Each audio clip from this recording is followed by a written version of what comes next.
በሕማማት የተደሰተ ሰው በትንሣኤ ሊያለቅስ ይገባዋል ይላሉ 318ቱ ሊቃውንት በፍትሐ ነገሥት ሲናገሩ። ድግስ የለም በዚህ ሳምንት። ይህን ሁሉ አስበን ከጌታ ጋር የምንታመምበት ሳምንት ነው። ከክርስቶስ ጋር የታመመ ሰው ከክርስቶስ ጋር ይነሳልና።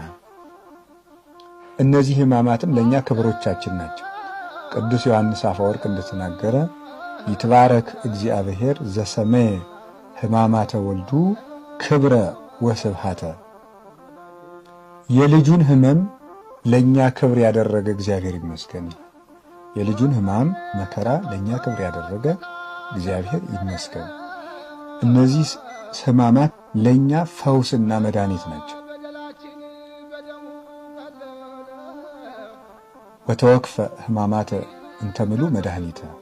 ቴዎዶስዮስ የሚባል ሊቅ ሲናገር በሃይማኖተ አበው ድህነትን የተመላ ሕማምን ተቀበለ ይላል። ድህነትን የተመላ ሕማምን ተቀበለ። በተቀበላቸው ሕማማት ውስጥ ድህነት አለ፣ የሰው ልጅ መዳን አለ። ሲታሰር ከታሰርንበት ቁራኝነት እርግማን ፈቶናል፣ ቤዛ ሆኖናል።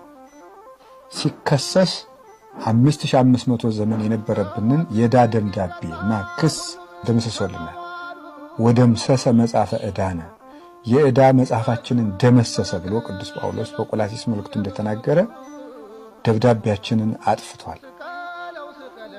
የአይሁድን ግርማ ወይም የሚያስፈራ የሚደነፋ ፊት በማየቱ ያጋንንትን ፊት ላየንበት ዓይናችን ቤዛ ሆኖልናል።